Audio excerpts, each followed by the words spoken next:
All right, so we're in a theme at the moment. Our theme for this year is We Are Family, and we are exploring the various types of family relationships in the family of faith because we're anchoring our year in the thought that we are all part of one big family when we've said yes to Jesus. In fact, it opens the door to a whole new family that we didn't know existed, that's maybe not blood related to us. And the Lord has given us a place to grow and to flourish and to thrive, and it's the family of faith. And right now, we are looking at the relationship in the family of faith of brothers and sisters. Brothers and sisters. Now, I know that this is a tricky topic because I am the eldest of 6 children. So I am probably, I'm going to say, one of the more experienced in the room when it comes to the relationships between brothers and sisters. So let's go on a journey today. The title of today's message is The Family That Fights Right. Are you with me? The family that fights right. We in the family of faith are going to learn how to fight right today. Because there's actually so many stories in the Bible of siblings who dealt with their disagreements terribly.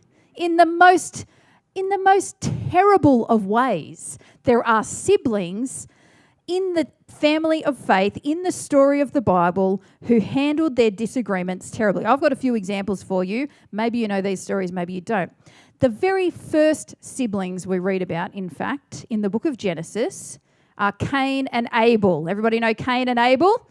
If not, I haven't actually written down which chapter of Genesis, but it's early in the book, so go back and read about it this afternoon.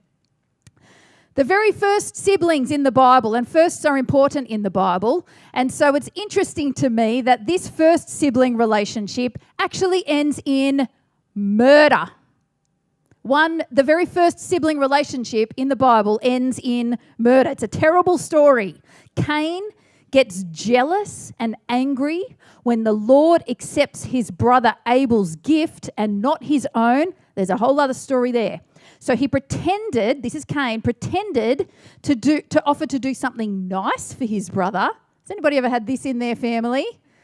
Where there's like, yes, there's this thing going on the surface. Oh, that's so nice. My sibling wanted to invite me out for dinner and they said they're going to shout me. And then you get to dinner and the rug gets pulled out from underneath you and they've all of a sudden got a disagreement that they want to bring to your attention, and they lured you there with the offer of taking you out for dinner and paying. Well, this is much worse than that. So Cain lures his brother out into a field and murders him over the fact that the Lord accepted Abel's gift and not Cain's. And then he made it worse. He went home and lied to his parents about what he had done. Classic brothers, am I right? No? I've got no friends in the room. I've got 3 brothers, classic brothers, I'm saying. Second story of terrible siblings I've got to share with you is Jacob and Esau. These are the closest that siblings could be because they're twins. Grown in the same womb at the same time. Came out one holding onto the other's ankle. And so Jacob, the younger of the two, the second born of the twins, stole his brother Esau's identity. Oh, twins. They've been doing that since the dawn of time. Stole his brother Esau's identity and pretended to be Esau while his poor dying blind father gave Jacob the blessing that should have been Esau's as the eldest son. Identity theft between twins right from the beginning. So Jacob plots with his mother. She gets in on the dirty action to steal his own brother's blessing from his dying father. I mean, are these being presented to us as examples we should follow of how we should treat each other as brothers and sisters in the family of faith? I don't know. We got one more. One of my favourite stories in the Bible, Joseph. I know. It's a shocker. His brothers were so jealous of him because he was the favourite son of his father. I mean, that's fair enough, isn't it? Are we all jealous of the youngest child in our families? Yes, I'm the eldest, so yes, thank you. The youngest is always the most spoilt and the favourite.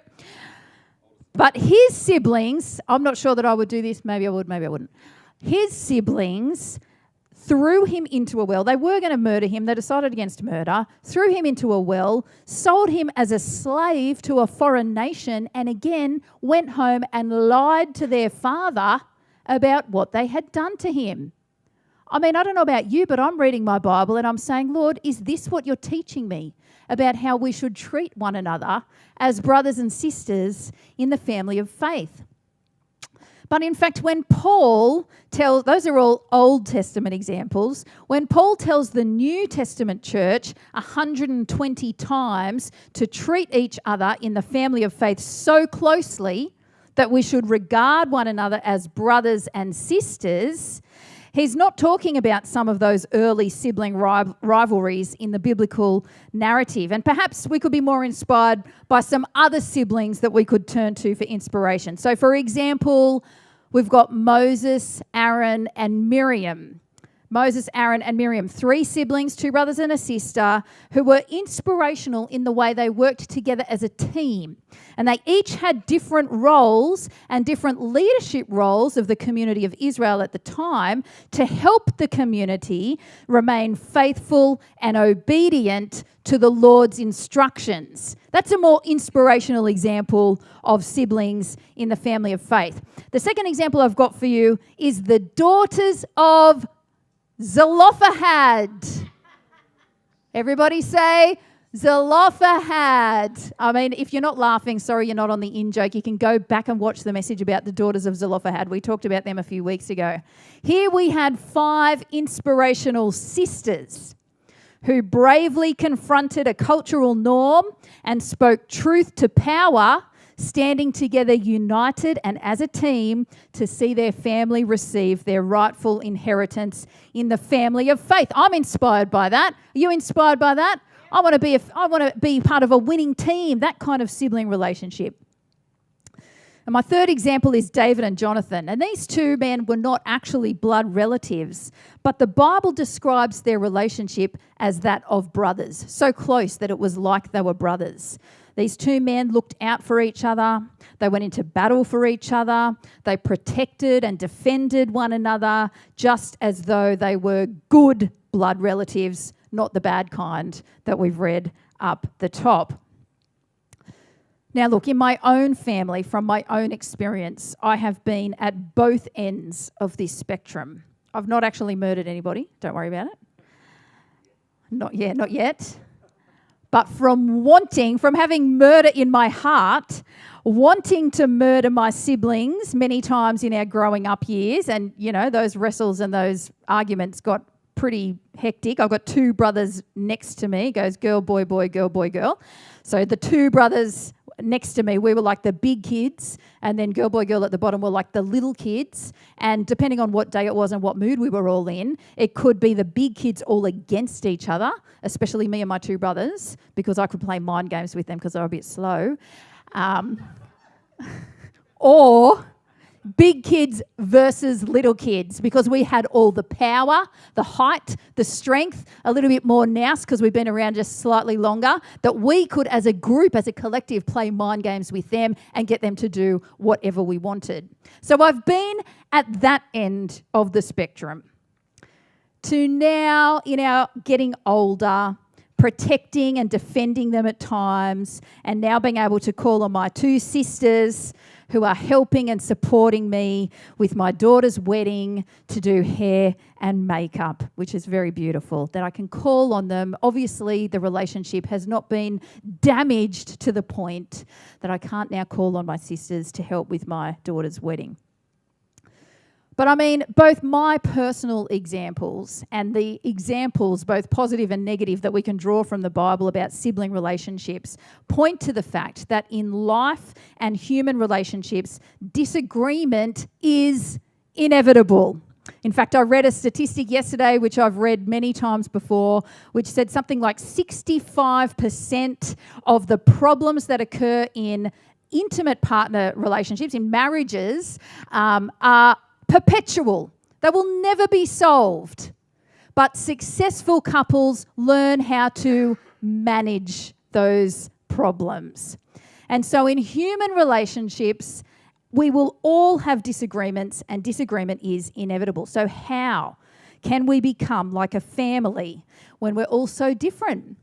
And we come from such different places and experiences and backgrounds. How do we come to a place of agreement when there is sibling rivalry? And how do we learn to fight right in the family of faith?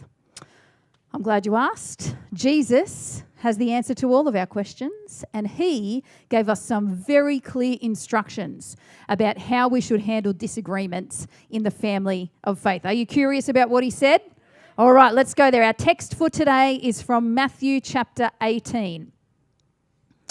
Starting at verse 15, and in my version, the New Living, it says the title of this passage is Correcting Another Believer. Oh, don't we all love it sometimes when we feel like we have something to correct another believer about, just a little bit high and mighty, just a little bit, oh, I've been a Christian for a very long time and I'm pretty sure I know that the way that you did that was not right. And so I'm just going to come at you with a little bit of correction, because that's how we say it in the family of faith. You know, the course and trajectory of my life has been altered by this passage of Scripture. And in my childhood, my family went through something where, I'm not going to go into the details to respect the privacy of my family, but I was a kid and my parents dealt with a situation where some fellow believers in the family of faith didn't follow this way of handling their disagreements. They went behind my parents' back and did something, and it altered the trajectory and the course of my life. And so my dad has passionately and diligently taught me and every one of my siblings this passage of Scripture our entire lives. And it's my honour and joy to share with you the gold that is in this passage today. Jesus, these are the words of Jesus. If another believer sins against you, go privately and point out the offence. If the other person listens and confesses it, you have won that person back. But if you are unsuccessful, take one or two others with you and go back again, so that everything you say may be confirmed by 2 or 3 witnesses. If the person still refuses to listen, take your case to the church, the family. Then if he or she won't accept the church's decision, treat that person as a pagan or a corrupt tax collector, as somebody who would be considered in the culture of the day an outsider of the family of faith. Jesus' words, I tell you the truth, whatever you forbid on earth will be forbidden in heaven, and whatever you permit on earth will be permitted in heaven. I also tell you this, Jesus says, if 2 of you agree here on earth concerning anything you ask, my Father in heaven will do it for you. For where 2 or 3 gather together as my followers, I am there among them. You know, that last verse we quote on its own quite a bit, but in context, it comes at the end of this passage, which is about how we in the family of faith, brothers and sisters in the family of faith, are to handle disagreements, how we are to fight right when those inevitable disagreements come. And so it's a really simple 3-step process. I don't know if you're following it, but I'm not really digging into this passage at all to say that there are 3 steps for how we fight right in the family of faith. And I'm going to ask for some help. So I've asked Brendan and Luke H to come up and role play how to do this. This is how my dad taught us when we were, physical, bring back the biff. No, we're not going to bring back the biff, although who knows where this will go. We did say, Holy Spirit, have your way, so who knows. So fighting right, so come over here so I'm not blocking you guys. You can, yep. Step 1, I don't know if you realised, was to speak to the person face to face in private. Speak to the person face to face in private. It's that simple. Don't send a text. Don't write a message on their Facebook wall. Don't tell somebody else to tell them on your behalf. Speak to the person face to face and do it in private. Respect them enough. Respect their dignity enough. This is your brother or sister in the family of faith. That if you care enough about where we are going together as a unified family, following the vision that the Lord's put before us as a community, then you will honour and respect the dignity of that person enough to do it in private, to bring that correction in private. These are Jesus' words. He says, if another believer sins against you, go privately and point out the offence. If the other person listens and confesses it, you have won that person back. All right, so Brendan is going to play today our villain. Look at him. He looks like Ned Kelly. Brendan is our villain in our little role play scenario today. And the situation is this, that there were children running around in the front room after church during tea. This is a real scenario, by the way, which we've lost people out of this church community over in the past, long distant past. There were children running around in the front room after church, and there were people carrying hot cups of tea and coffee, and there were children just zooming if somebody didn't open the playground and let them go out there to get their jiggles out. And so they're running, and Brendan was like, that is dangerous. And so he yelled at the kids. He said, kids, stop running around. There's people with hot cups of tea and coffee, and somebody's going to get hurt. He did it out of love in his heart, maybe. Well, they had hats on as well. Yeah, they had their caps on backwards. How rude. Doesn't matter which direction. And so Luke was there. Luke's been a part of our church family a long time, longer than Brendan. And he remembers, like, back in the day when we used to role play all this stuff about culture and what our values are. He's looking at the wall. The wall says inclusion. He's like, wow, I feel like I've heard the leaders of the church before say that, everybody has equal value in this church community, no matter how young or old or what background they're for, or whether they've been here 100 times and they should know better about the not running around with the cups of tea and coffee, or whether it's their first time and they've, never learnt or never observed a healthy culture where, kids walk quietly and carefully and careful hands and blah, blah, blah.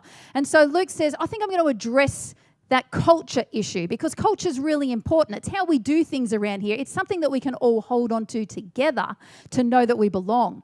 And so Luke comes up to Brendan after rehearsal, actually after the service. He doesn't do it between rehearsal and the service, because these guys have to lead worship to the community together in that time. So that's a terrible time to address the disagreement. He just lets it go until after the service, until after everybody's finished what they're doing. And he goes, oh, Brendan, mate, can we just have a quick chat?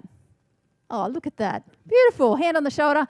And he says, look, it just didn't sit right with me before, the tone that you used when you spoke to kids. I know that they were running around and, causing havoc, but I'm not sure that we should speak to them that way. Maybe there's another way. And Brendan's like, no. Look at him. Do you think I've done the wrong thing?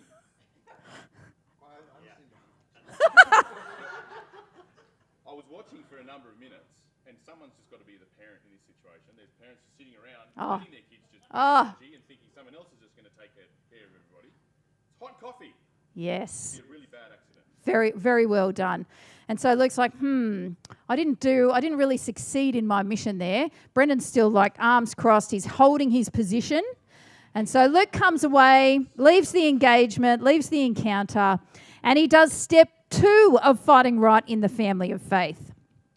And step 2 is speak to the person again, face to face, in a small group of people from the same family of faith. He doesn't go to the church down the road and find somebody who agrees with his position. He finds somebody who was there at the time, who has the same heart, the same culture of this church family. And in Jesus' words, here's what he said to do in step 2. He said, if you're unsuccessful, take 1 or 2 others with you and go back again, so that everything you say may be confirmed by 2 or 3 witnesses. So Eva happened to be in the front room that day, and she saw the whole thing going on, and she was in the middle of something, so she didn't think to address it with Brendan herself.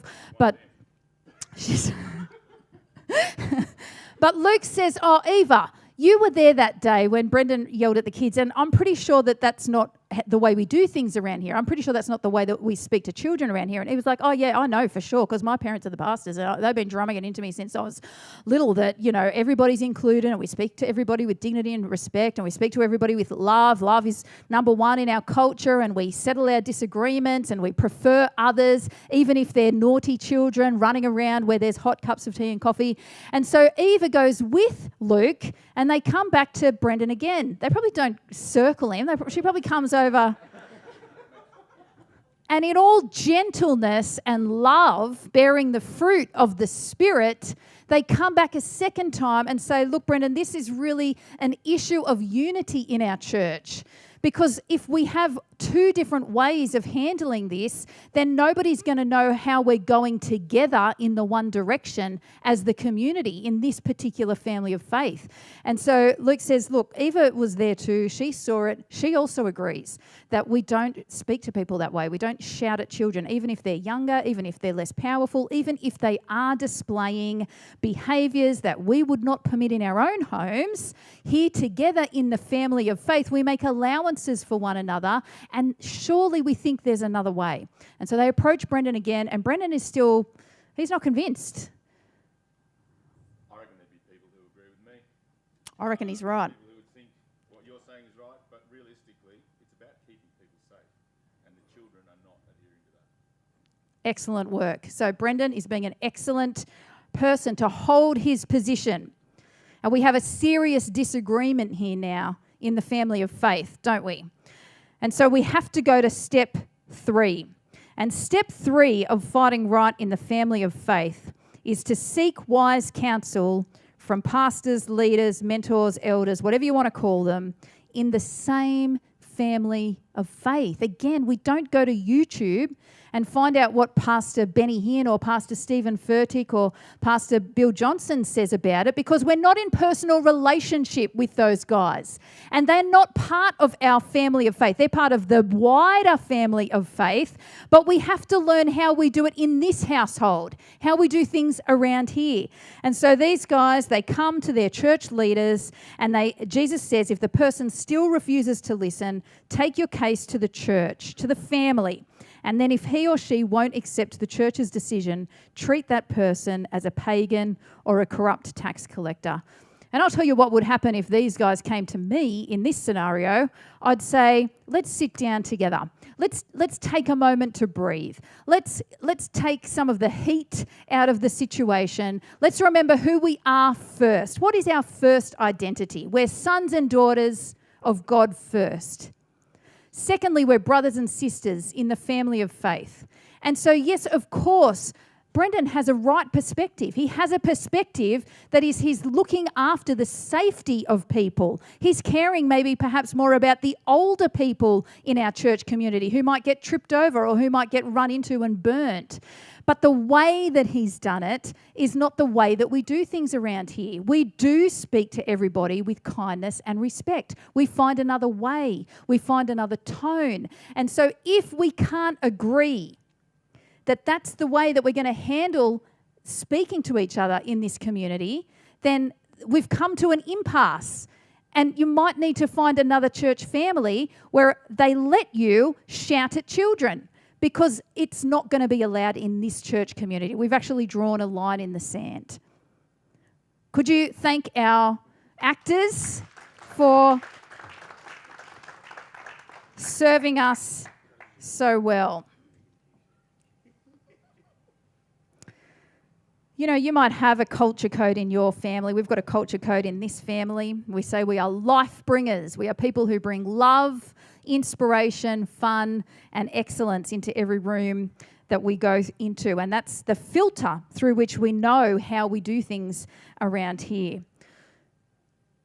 But beside the simple, it's not that simple. I know it's not that simple. I know it's not easy to do the right thing. Speak to somebody face to face. Speak to them in private, not publicly, get to play that superiority game where I know the way that we do things around here, and so I'm going to say to this person in front of a group of people who I know will back me up that that's what should have been done in that scenario. It takes more strength. It takes more wisdom. It takes more evidence of the fruit of the Holy Spirit at work in our lives to wait and to speak to the person face to face in private. Secondly, step 2, if they won't listen, you bring a second person. Maybe it will turn out that you were in the wrong. Maybe the witness will go, I was there and I actually didn't think that Brendan spoke disrespectfully at all. I didn't think that his tone was one of shouting. Maybe you're being a little bit oversensitive.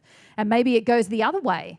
And then step 3, if you still can't come to a resolution, then bring it to the wider community. Find some extra wise counsel in the family of faith so that we can do what is the ultimate step in the family of faith. Fighting right in the family of faith, ultimate rule is this. Next slide.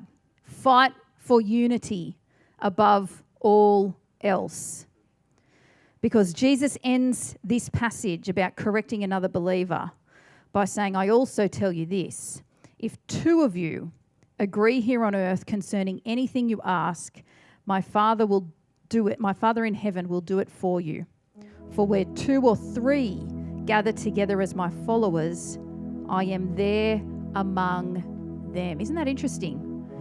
Jesus isn't saying that when you store all of that animosity up in your heart toward your brother or sister, your fellow believer in the family of faith, and just go home and try to deal with it alone, that the Lord is there with them. He says where you can agree, where you can do the difficult work of coming to a place of agreement, of fighting for unity, then my Father in heaven will do anything you ask.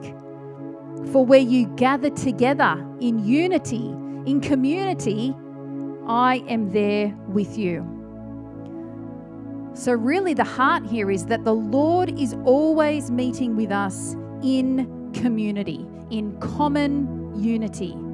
He's always growing us in community, in common unity. And this promise is specifically given to those willing to do the hard work of fighting for unity in their relationships. It's why the famous chapters on family relationships in the book of Ephesians talk about mutual submission between husbands and wives. Wives submitting to husbands and husbands submitting to wives, because it is way harder and requires so much more humility and gentleness and love and growth for us to come to mutual agreement in our marriages rather than defaulting to one person having the final say regardless of the other person's wishes. And it's the same in the wider family of faith. The Lord blesses us when we can fight right and fight for unity.